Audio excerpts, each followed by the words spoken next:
Buenas, este es el segundo video sobre cálculo de asentamientos. Corresponde hoy hablar sobre los asentamientos inmediatos.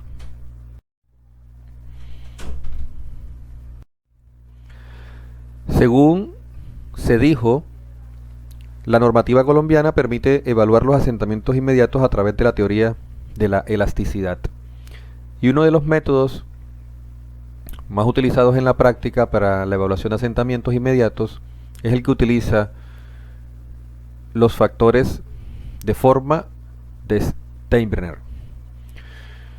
En este caso, se plantea un cimiento flexible cargado uniformemente y se plantea una expresión para evaluar el asentamiento en una de las esquinas como una función de los parámetros de deformación, módulo de elasticidad y relación de Poisson, y por supuesto teniendo en cuenta la profundidad de la zona de afectación.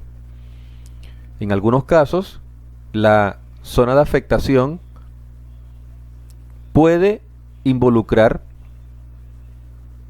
un estrato rígido, es decir, un estrato que vamos a considerar no deformable, y eso nos lleva a trabajar una zona de afectación menor, definida en este caso en función del espesor del estrato. Por ejemplo, vamos a suponer que tenemos aquí 4 metros de profundidad y a los 4 metros encontramos la roca. Y un cimiento, por ejemplo, que tenga un ancho B de 2 metros. Si yo trabajo 3 veces el ancho del cimiento como profundidad de afectación, eso me daría 6 metros. Pero hemos dicho que el espesor del estrato es de 4 metros. Eso quiere decir que en este caso el estrato deformable será solamente de los 4 metros, aunque la profundidad de afectación esté definida por 6. Esto porque los 2 metros restantes hacen parte de un estrato rígido, es decir, de un estrato que consideramos no deformable, por ejemplo una roca. Entonces, como una función de el espesor del estrato o una función de la profundidad de afectación y de los módulos de deformación, se plantea, utilizando la teoría de la elasticidad, el cálculo del asentamiento en una esquina de un cimiento flexible. La expresión para calcular ese asentamiento es la que se indica, donde tenemos la presión transmitida por el cimiento, el ancho del cimiento, 1 menos Poisson al cuadrado sobre el módulo de elasticidad y un factor de forma. Ese factor de forma se plantea como la suma de un factor F1 más un factor F2 multiplicado por esta relación. La función F1 y la función F2 pueden ser determinadas a partir de tablas, a partir de gráficos, pero también contamos las expresiones para lograr programar, ya sea en la calculadora o en una hoja en Excel, esas funciones F1 y F2. Tanto F1 como F2 están en función de M y N, siendo M la relación L sobre B, L la mayor dimensión, B la menor, y N H sobre B. H, el espesor del estrato o profundidad de la zona de afectación, y B, recordemos, la menor dimensión. Por lo tanto, conocida la estratigrafía, conocido el tamaño del cimiento y la presión transmitida, podemos evaluar el asentamiento en una esquina del cimiento considerado como flexible. Si el cimiento realmente es rígido, tenemos que aplicar el factor de corrección por rigidez. Pero recuerden que lo que hacemos es evaluar el asentamiento en el centro del cimiento y multiplicarlo por el factor de corrección. Ahora, ¿cómo hacemos para calcular el asentamiento en el centro del cimiento? Tendríamos que aplicar los principios de superposición que aprendimos cuando evaluamos incrementos de esfuerzos en un punto distinto a una esquina del área cargada. Exactamente aplica el mismo principio de superposición, es decir, dividimos el área en 4 partes, calculamos en este caso el asentamiento de una de las partes y luego multiplicamos por 4. Esto en el caso de que estemos evaluando el asentamiento en el centro del cimiento. Entonces fácilmente podemos programar estas expresiones y resolver con la calculadora, con una hoja en Excel, o eventualmente a mano haciendo uso de tablas o gráficos para calcular los factores F1 y F2. En el texto de la baraja DAS podemos encontrar las tablas para evaluar las funciones, y este gráfico corresponde al texto de mecánica de suelos de Berry, en donde a partir de la relación H sobre B y dependiendo de la relación L sobre B podemos determinar la función F2 o el valor de la función F2 y el valor de la función F1. Las líneas continuas son las que me van a ayudar a determinar F1, las líneas discontinuas son las que me van a ayudar a determinar F2. Simplemente ingresamos en el gráfico con la relación H sobre B, cortamos la línea que corresponda a la relación L sobre B, en este caso una zapata cuadrada, entramos aquí, cortamos y bajamos y determinamos en este caso el factor F2. O entramos acá, cortamos y determinamos la función F1. A partir de F1 y F2 y conociendo la relación de Poisson, determinamos el factor de forma que terminamos reemplazando en la expresión para calcular el asentamiento. En este caso, el asentamiento en una esquina. Si es en el centro, tenemos que dividir el área en tantas partes, de tal manera que cada una de esas partes tenga una esquina que coincida con el punto donde voy a calcular el asentamiento. Y luego finalmente sumo los asentamientos experimentados por cada una de las partes. ¿Qué ocurre cuando dentro de la zona de afectación tenemos más de un estrato? La expresión que tenemos es una expresión que es aplicable solo al estrato que está en contacto directo con el cimiento. Es decir, la expresión no vamos a poder aplicársela directamente para el cálculo del estrato número 2. Y es aquí donde tenemos que utilizar también el principio de superposición, pero ahora en profundidad. Y se dice entonces que el asentamiento que va a experimentar el cimiento va a ser la suma del asentamiento que experimenta el primer estrato, que es esta parte que está aquí, el asentamiento debido a un estrato de espesor H1 con módulo de 1, más, por supuesto, ahora será el asentamiento que experimente el estrato 2. Pero ¿cómo vamos a calcular el asentamiento debido al estrato 2? Vamos a hacerlo de la siguiente manera. Primero, calculo el asentamiento suponiendo que tengo un estrato de espesor H1 más H2 más módulo E2. Es decir, voy a suponer que toda la zona de afectación está conformada por un suelo de módulo E2. Y luego voy a restar lo que no existe. Lo que no existe es, en este caso, un estrato de espesor H1 con módulo E2. Y esto lo puedo aplicar no solo para el caso que tengo dos estratos dentro de la zona de afectación, sino que también lo puedo aplicar para casos donde tengo más de 2 estratos. Entonces, el asentamiento que va a experimentar el cimiento lo calculo como el que experimenta debido al estrato 1.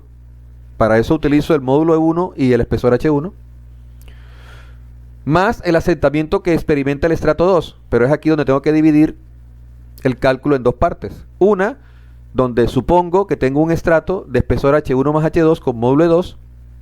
Y luego resto lo que no existe, que es un estrato de espesor H1 con módulo E2. Es decir, que esta diferencia que está aquí corresponde al asentamiento que experimenta el estrato 2. Ustedes van a encontrar en el texto de la baraja DAS que aplican un método distinto, en donde lo que propone el autor es promediar los módulos de deformación en función de los espesores de los estratos. Revisen por favor el ejemplo que aparece resuelto en el texto aplicando esa metodología. En el texto de Sivakugan con DAS van a encontrar esta metodología Y en los textos de Fundamentos de Ingeniería Geotécnica y el texto de Fundamentos de Ingeniería de Cimentaciones, el texto de Barajas, van a encontrar la metodología donde calculan un módulo de deformación promedio. En este caso, algunos hacen la evaluación por los dos métodos y luego se quedan con el método que arroje el mayor asentamiento, es decir, planteando el cálculo desde el lado de la seguridad. Es importante aquí tener presente que cuando los módulos de deformación son muy similares, es posible que los resultados también se aproximen mucho entre un método y otro, pero cuando los módulos son bastante distintos, debemos tener cuidado en el uso de un método o de otro. Por eso, por lo general en la práctica, se puede trabajar el cálculo por los dos métodos y luego quedarnos con el que nos arroje el mayor valor para estar del lado de la seguridad. En la literatura podemos encontrar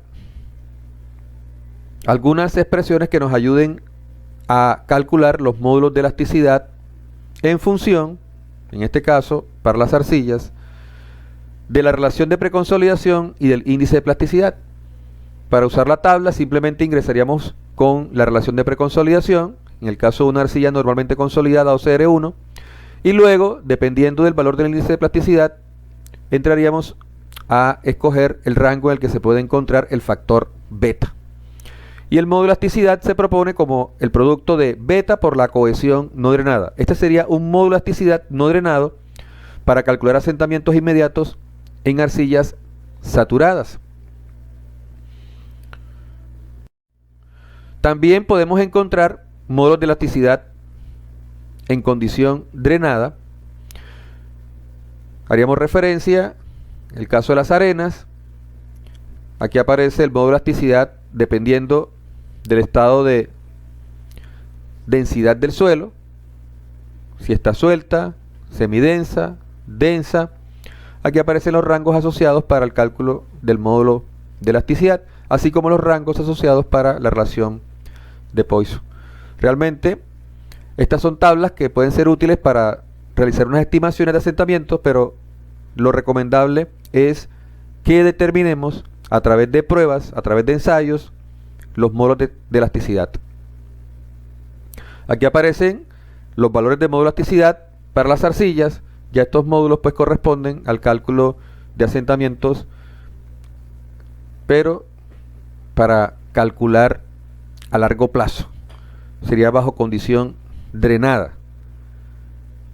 Ya estos módulos de elasticidad pues no aplicarían para calcular asentamientos inmediatos en arcillas. Recordemos que el asentamiento inmediato se da en condición no drenada y debe utilizar el módulo de elasticidad no drenado. Y cuando trabajamos en suelos saturados, la relación de Poisson será 0.5, y si estamos trabajando en suelos parcialmente saturados, la relación de Poisson puede ir desde 0.2 hasta 0.5, tomando valores de 0.35, 0.30 en la práctica. Al respecto, en cuanto a valores para realizar cálculos aproximados de asentamiento, yo les recomiendo que busquen en las ayudas del software Geo5. Ahí van a encontrar valores para los módulos de elasticidad y la relación de Poisson en función de los tipos de suelo, que pueden ayudarnos a realizar estimaciones en la práctica. Pero nuevamente, insisto, en los proyectos es importante trabajar a partir de parámetros determinados mediante ensayos. En el texto de la Barajas, la expresión para el cálculo del asentamiento inmediato difiere un poco a la que mostré en un principio. En el texto de la Barajas incluyen además el factor de profundidad IF, que está en función de la relación D sobre B, B sobre L y la relación de Poisson.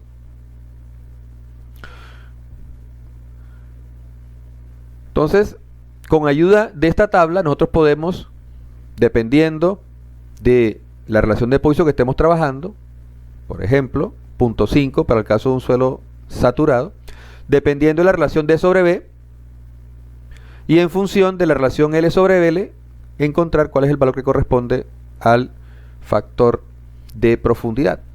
En el texto de la baraja DAS ya el factor de profundidad está incluido dentro de la expresión para calcular el asentamiento inmediato. En la que mostré al inicio, la expresión llega hasta aquí, solamente incluye el factor de forma, no incluye el factor de profundidad. ¿Ok? Ahora, hay algunas aproximaciones como esta que nos ayudan a programar el factor de profundidad. Los invito a que en una hoja de Excel programen el factor de profundidad calculado con esta aproximación y comparen con los valores que encontramos en las tablas del texto de la baraja DAS. Ahora planteemos un ejemplo para el cálculo de asentamientos inmediatos. Se nos plantea calcular el asentamiento inmediato de un cimiento rectangular de 4 metros por 2 metros, el cual transmite una presión de 200 kN por metro cuadrado. Se dice que está localizado a una profundidad de 1.5 metros, que se encuentra en el interior de un estrato de arcilla que tiene 5 metros de espesor y que debajo del primer estrato encontramos un segundo estrato de espesor 10 metros, también de arcilla, y de cada uno de ellos se conocen las propiedades, los modos de deformación. En este caso, el módulo asticiano drenado, y teniendo en cuenta que es un suelo saturado, la relación de Poisson que vamos a trabajar es 0.5. Según lo que explicamos, lo primero que tenemos que definir es la profundidad de afectación. Y se dijo que esa profundidad de afectación puede ser del orden de 3 a 5 veces el ancho del cimiento.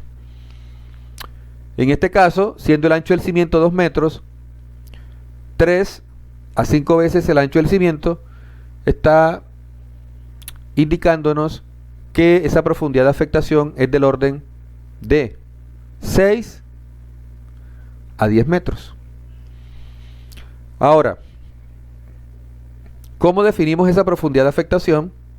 En este caso, como el módulo de elasticidad es un valor que va creciendo con la profundidad, en el primer estrato tenemos un módulo de elasticidad de 45.000, mientras que en el segundo uno de 80.000, seguro será suficiente trabajar una profundidad de afectación del orden de 3 veces el ancho del cimiento. Ahora, en este ejemplo, propongo realizar la evaluación del asentamiento para 2 profundidades de afectación, de tal manera que podamos comprobar o comparar los resultados para cada una de las zonas de afectación. Pero no vamos a calcular la profundidad de afectación a partir de la función con el ancho del cimiento, sino que vamos a calcular esa profundidad de afectación a partir de la teoría de Boussinesq. Se dijo que la profundidad de afectación puede estar definida de tal manera que incluyamos dentro de la zona de afectación elementos que estén sometidos a incrementos de esfuerzos mayores a un 5% de la presión transmitida o mayores a un 10% de la presión transmitida.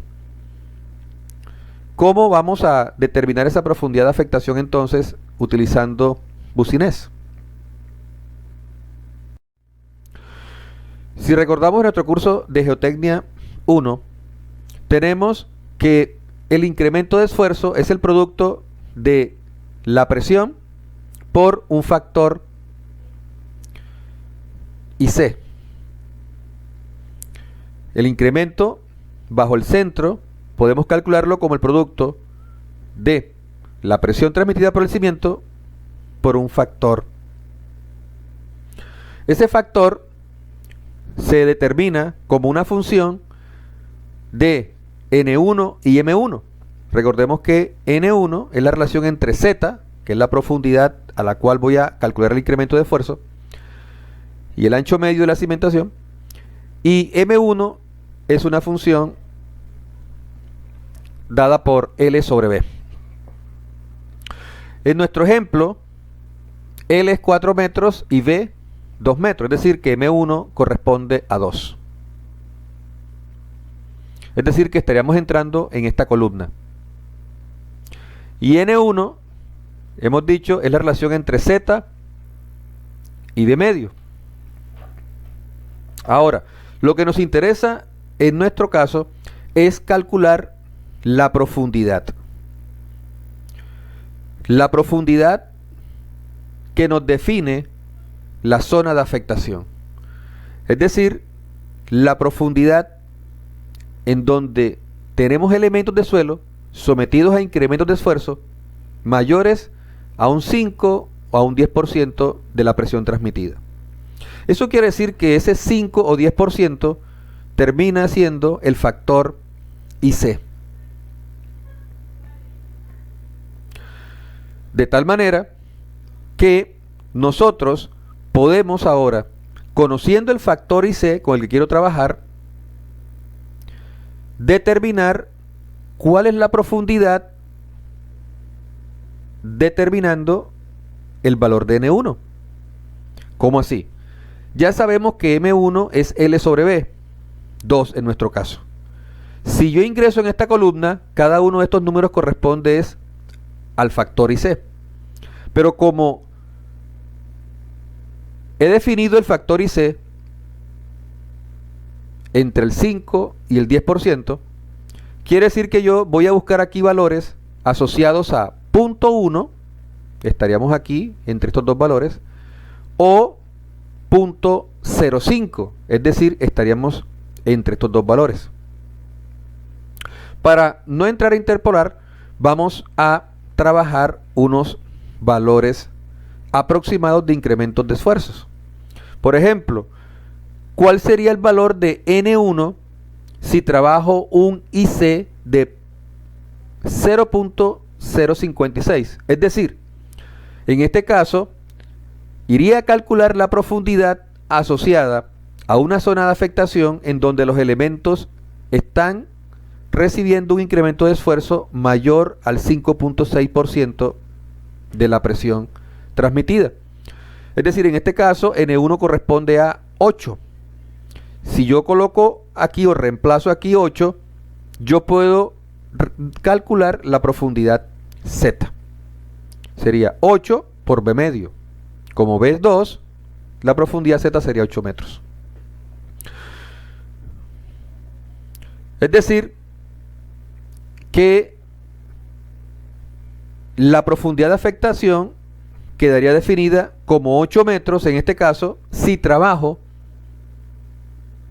una zona donde los elementos están recibiendo incrementos de esfuerzo mayores o iguales a 5.6% de la presión transmitida. Ahora, si yo trabajo, por ejemplo, con un incremento asociado al 10%, estaría más o menos entre estos dos valores. Para no entrar a interpolar, yo puedo trabajar, por ejemplo, con 0.095, es decir, definir una profundidad de afectación de tal manera que los elementos estén sometidos a un incremento mayor al 9.5%. En este caso, N1 sería 6. Por lo tanto, la profundidad de afectación sería 6 metros para el ejemplo que estamos trabajando.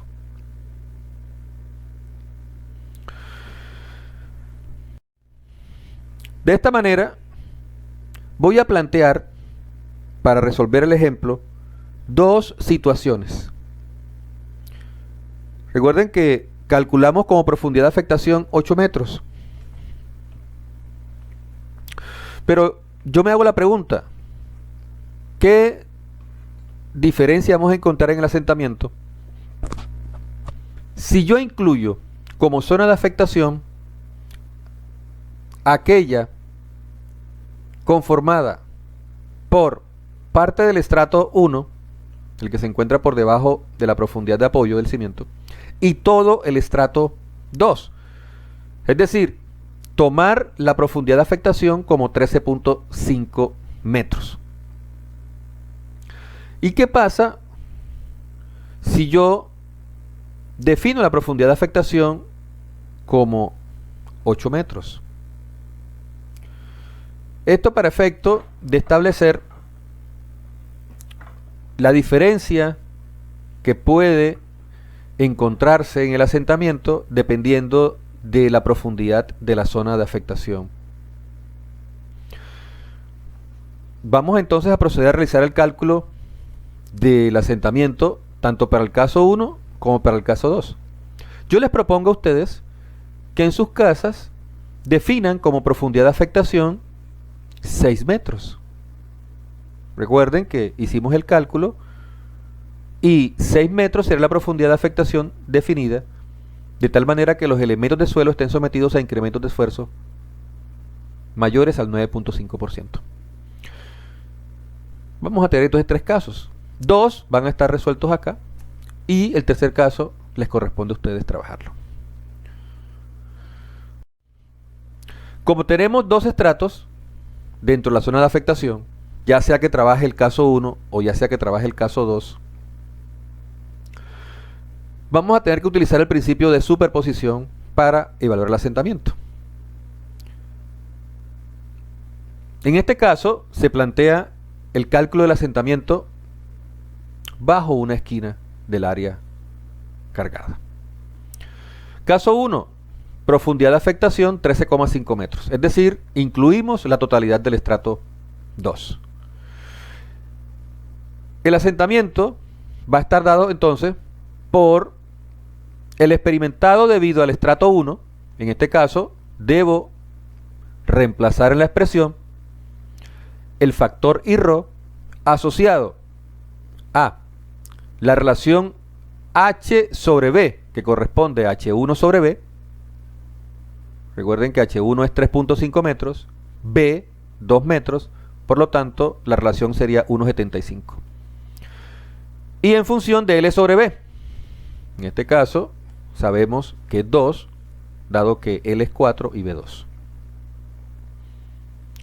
Y tengo que sumar ahora el asentamiento que experimenta debido a considerar un estrato de espesor H1 más H2, en este caso corresponde a 13,5 metros, con módulo E2.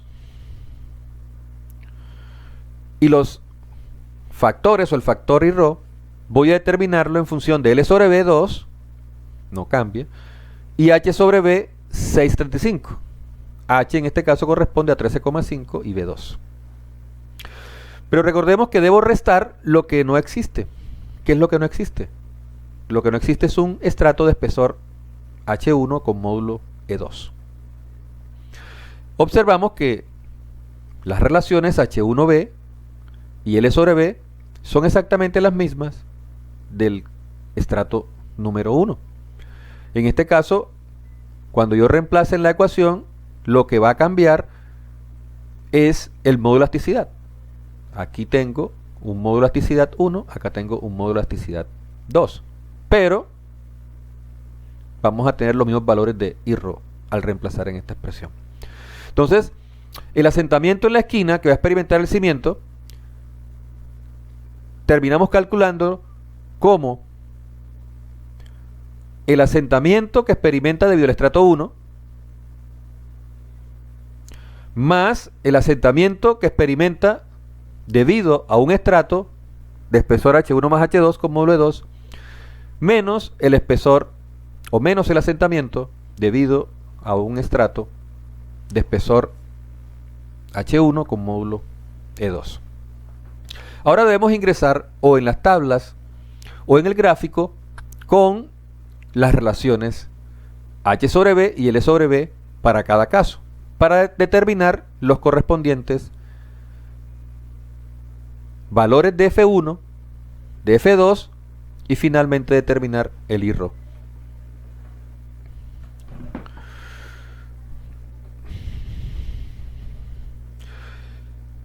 Si planteamos el cálculo para una profundidad de afectación de 8 metros, vamos a encontrar que el asentamiento experimentado por el estrato 1 no depende de si estoy trabajando con una profundidad de afectación de 13,5 o de 8.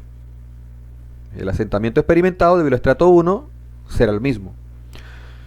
Ahora, lo que va a cambiar es el espesor del estrato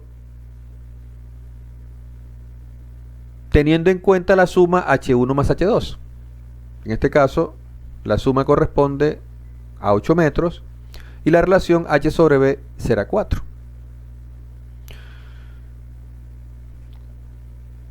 la resta del asentamiento experimentado por un estrato de espesor H1 con módulo de 2 también será el mismo valor calculado para el caso 1. Es decir, que la diferencia entre el caso 1 y el caso 2 corresponde al cálculo del asentamiento de el estrato considerado con espesor H1 más H2. Este asentamiento y este asentamiento serán los mismos tanto en el caso 1 como en el caso 2.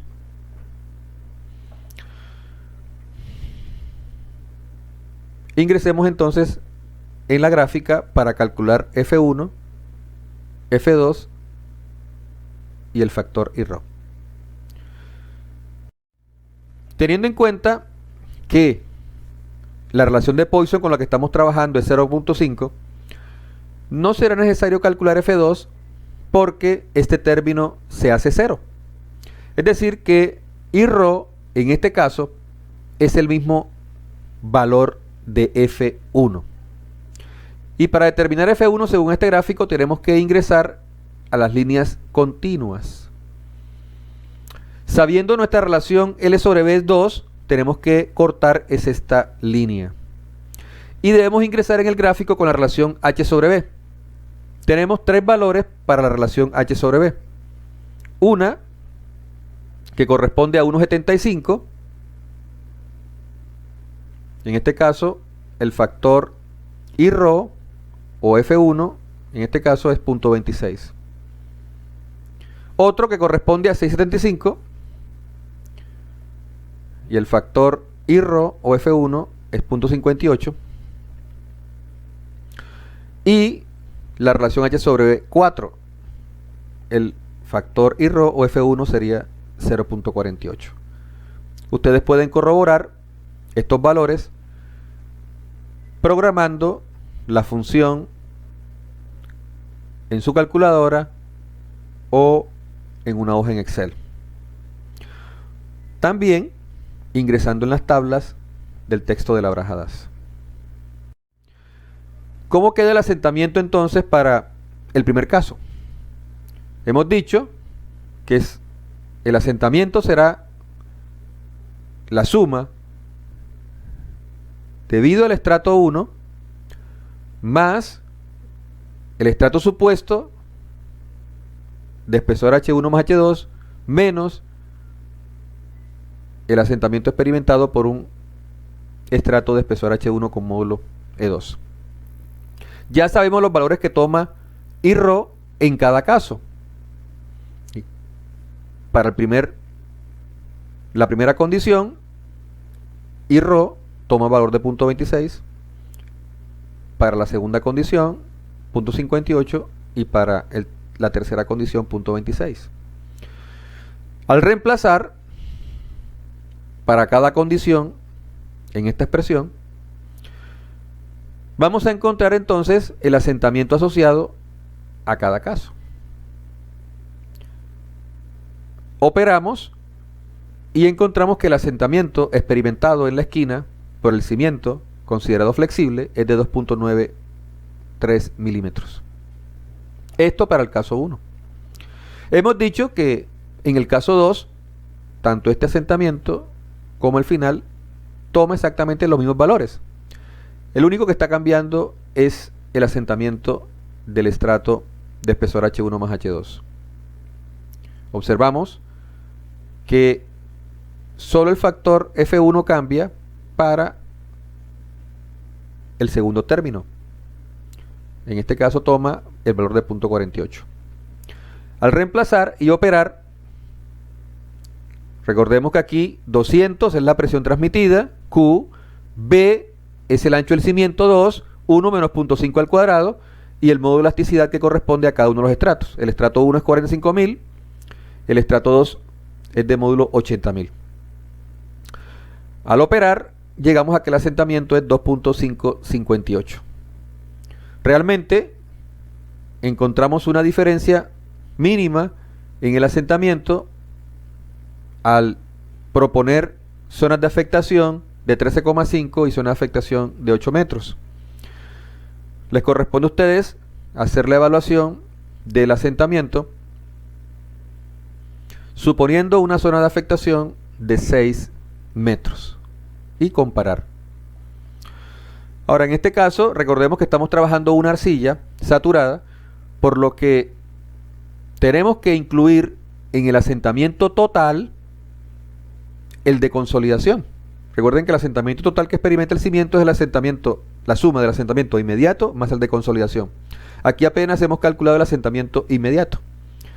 Y por lo general, el asentamiento por consolidación es mucho mayor que el asentamiento inmediato. Es decir, que cualquier diferencia que tengamos acá va a quedar de seguro cubierta cuando hagamos la evaluación del asentamiento por consolidación, y cada vez esa diferencia va a ser más despreciable en la práctica.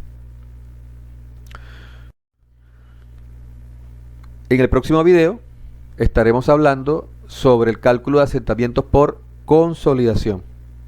Les recomiendo que revisen los ejemplos que están resueltos tanto en las ediciones de la Baraja Das como en el texto de Sivakugam, en donde encontramos ejemplos utilizando la teoría de elasticidad tanto para arenas como para arcillas. En el texto de Sivakugam ustedes van a encontrar un ejemplo aplicado para las arcillas. Nos vemos en una próxima.